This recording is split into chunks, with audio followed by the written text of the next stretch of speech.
اللہ اللہ اللہ اللہ اللہ اللہ۔ ایک کافر ہے عتبہ بن ابی وقاص، اس نے ایک طرف سے ہو کر پتھر اٹھایا اور آپ کو مارا زور سے۔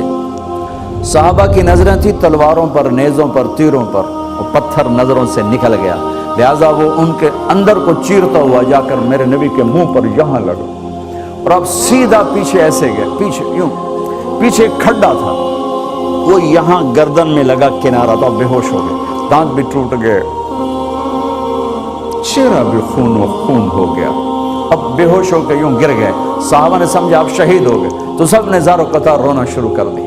تھوڑی دیر کے بعد آپ کو ہوش آیا تو صحابہ نے عرض کی یا رسول اللہ اب تو ان کے لیے بد دعا فرما دے،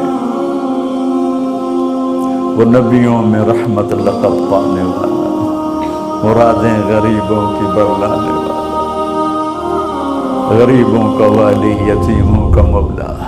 تو اب تو حق تھا کہ آپ بد دعا کرتے۔ یہ سامنے امت نہیں ہے، قاتل کھڑے ہیں، کافر۔ آپ نے ہاتھ اٹھائے، صحابہ سمجھے کہ ہوں انہاں دے بیڑے بڑھ گئے۔ اللہم اغفر لقومی فإنہم لا یعلمون، اللہ میری قوم کو معاف کر، انہیں میرا پتہ۔ دیکھو میرے بھائیو، جس نے کافروں کے ساتھ یہ ہمدردی کے قتل کرنے والوں کے لیے دعا مانگی، تو مسلمان ہو کر ایک دوسرے کو سلام کرنا چھوڑ چکے، ایک دوسرے کے پیچھے نمازیں پڑھنا چھوڑ چکے، ایک دوسرے پر کفر کے فتوے لگا کے بیٹھے ہوئے۔ مجھے بتاؤ تم میرے نبی کے ساتھ کیا کر رہے؟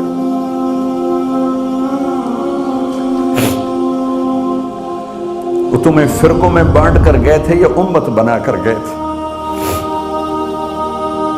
کیوں اس نادان کھیل میں اپنی زندگی برباد کرتے ہو؟ کیوں نہیں مسلمان بن کے رہتے ہو؟ اس امت میں اختلاف شروع سے ہے، ہمیشہ رہے گا، یہاں تک نہ جاؤ کہ ایک دوسرے پر کفر کے فتوے۔ جنت میں کون جائے گا؟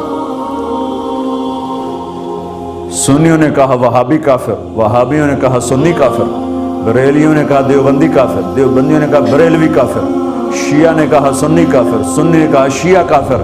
جنت میں کون جائے گا؟ کچھ تو بھائیو میرے نبی کی محنت کی قدر کرو۔ میرے نبی تو غیروں کو اپنا بنانے آئے تھے، ہم نے اپنوں کو غیر بنا دیا۔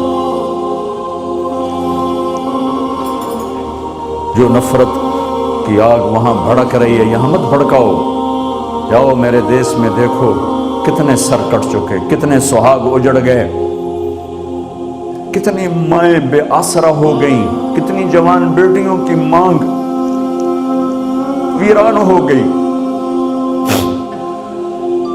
کیا اسی کا نام اسلام ہے؟ اسی کا نام عشق رسول ہے؟ اسی کو دین کہتے ہیں؟ ایک دوسرے کی مسجدوں میں نہیں جاتے ہو، ایک دوسرے کے پیچھے نمازیں نہیں پڑھتے ہو، جنت کے ٹھیکیدار بن گئے ہو۔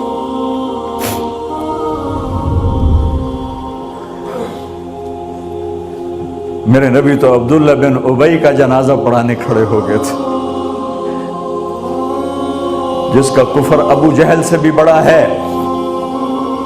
ابو جہل اوپر کی دوزخ میں، عبداللہ بن ابی سب سے نیچے کی دوزخ میں ہے۔ ان کے بیٹے آئے، یا رسول اللہ میرا باپ مر گیا ہے، اپنا کرتا دے دیں گے، میں اس کو کفن دے دوں۔ ہم نے کہا لے لو، کرتا اتار کے دے دیا۔ آپ کہتے بدبخت منافق، دفع ہو جا۔ کہ یا رسول اللہ آپ جنازہ پڑھائیں گے؟ کہاں پڑھاؤں گا؟ باقی منافقوں کا تو کسی کو پتہ نہیں تھا سوائے اللہ کے نبی کے، لیکن عبداللہ بن ابی کا منافق ہونا تو سب کو معلوم تھا۔ آپ جنازے کے لیے عمر سامنے آ گئے، یا رسول اللہ یہ کون ہے؟ تو مجھے پتہ ہے کون ہے، تو آپ اس کا جنازہ کیوں پڑھا؟ کہ شاید اللہ معاف کر۔ کہ عمر پیچھے ہٹ جا، مجھے پتہ ہے کو میرے اللہ نے کہا ہے تو ان کے لیے دعا کر یا نہ کر، میں معاف نہیں کروں گا، میں کرتا ہوں شاید اللہ معاف کر دے۔ پھر فرمایا کہ میرے اللہ نے کہا اگر تو 70 دفعہ بھی ان کے لیے دعا کر تو میں معاف نہیں کروں گا۔ اگر میرا اللہ کہتا اے میرے محبوب اگر آپ 70 دفعہ اس کے لیے دعا کریں گے تو میں معاف کر دوں گا، تو میں اس کم بخت کا 70 دفعہ جنازہ پڑھا دیتا۔ مجھے بتاؤ تم کہاں سے یہ دین لے کر آئے ہو جس میں تم فرقوں میں بٹ گئے ہو، نفرتوں کی آگ تم نے لگا دی ہے، یہ کہاں سے اسلام آیا ہے؟ میں تمہیں اللہ اس کے رسول کا واسطہ دیتا، امت بن کے رہو، مسلم بن کے رہو، کوئی گنجائش نہیں، اپنے اپنے عقیدے پر پکے رہو، دوسرے کے لیے گنجائش رکھو۔ کیوں اس قدر ظلم و ستم ڈھائے ہوئے ہیں؟ میں نیا تبلیغ میں گیا، کالج سے نکلا، ہماری جماعت ایک گاؤں میں گئی، ایک مسجد میں، تو امام صاحب آئے، ہمیں ماں بہن کی گالیاں دی اور ہمارے بستر اٹھا کے باہر مسجد دھوو، کتے اندر واڑائے۔ میں حیران پریشان، میں تو کوئی نہیں جانتا تھا کہ مذہب کیا ہوتا ہے، فرقے کیا ہوتا ہے، میں تو کالج میں گانے والا تھا، ناچنے والا تھا، جنید جمشید کی طرح، مجھے تو دین کا پتہ تبلیغ سے پتہ چلا۔ میں حیران پریشان کہ یہ مولانا صاحب کہہ رہے ہیں کہ یہ گستاخ رسول ہیں، اور مسجد دھو باہر کھڑے ہو، یہ مسجد میں کھڑے ہو کر ماں کی گالی دے رہے ہیں، بہن کی گالی دے رہے ہیں، تو پھر معیار دین کیا ہے؟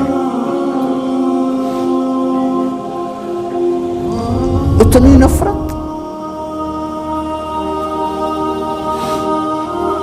اس قدر دوریاں۔ اگر ہم کافر تھے تو ہمیں گلے سے لگاتے، ہمارے نبی کی طرح ہمیں کھانے کھلاتے، ہمیں پانی پلاتے، پھر ہمیں بات سمجھاتے، لیکن ماں بہن کی گالیاں مسجد میں کھڑے ہو کر، امام مسجد۔ ہم پنجاب کے زمیندار ہیں، گالی دینا ہماری سرشت میں ہے، لیکن مسجد میں کانپ جاتے تھے کہ کسی کو الو کا پٹھا بھی کہہ دیں۔ ہمارے بزرگ بڑے بھی بہت گالیاں نکالتے تھے، لیکن مسجد میں کسی کو ضرورت نہیں ہوتی تھی کہ وہ میرے والد مرحوم خود بہت غصے والے بڑے سردار آدمی تھے، تو تھوڑی تھوڑی بات پہ مار پٹائی گالیاں، لیکن میں نے نہیں اپنے باپ کو مسجد میں سنا غصے میں بھی کسی کو گالی دیتے ہوئے ماں بہن کی گالیاں نکال۔ استاد یہ کہہ رہے ہیں کہ یہ گستاخ رسول ہیں، ہم یہ کافر ہیں، ان کو نکال دو، کتے آ گئے، مسجد دھو۔ میرے نبی کے دور میں تو کافر آ کے مسجد میں رہتے تھے۔ میرے بھائیوں، جو میں عرض کر رہا ہوں، میں اپنا دکھڑا بیان کر رہا ہوں، اس کی سنگینی کو سمجھو۔ یہ پاؤنڈ ڈالر نہیں بچائیں گے جب ہم آپس میں ٹوٹ جائیں گے۔ اللہ نے مجھے دنیا میں پھرنے کا موقع دیا، بار بار دیا، اسی تبلیغ کے سلسلے میں۔ سب سے زیادہ میں اسپین میں جا کے دکھی ہوا، اور میرا دکھ یہ نہیں تھا کہ ہماری یہاں 800 سال حکومت تھی اور ختم ہو گئی، میرا دکھ یہ تھا، میں اس پہ رویا مسجد قرطبہ میں کہ جس وجہ سے اسپین تباہ ہوا وہ ساری وجہ میرے دیس پاکستان میں موجود ہے اس وقت، اور ہوش نہیں ہے کسی کو۔ مذہب پر لڑائی، سیاست پر لڑائی، دین پر نفرت، سیاست پر نفرت، قوم پہ نفرت، صوبے پہ نفرت، پیشے پہ نفرت، نفرت نفرت نفرت۔ میرے نبی نے پوچھا اسلام کا سب سے مضبوط عمل کیا ہے؟ صحابہ نے کہا نماز، آپ نے کہا نہیں۔ صحابہ نے کہا جہاد، آپ نے کہا نہیں۔ صحابہ نے کہا روزہ، آپ نے کہا نہیں۔ صحابہ نے کہا حج، آپ نے کہا نہیں۔ کہ یا رسول اللہ پھر آپ بتائیں؟ فرمایا دین کا سب سے مضبوط عمل محبت ہے، محبت، محبت۔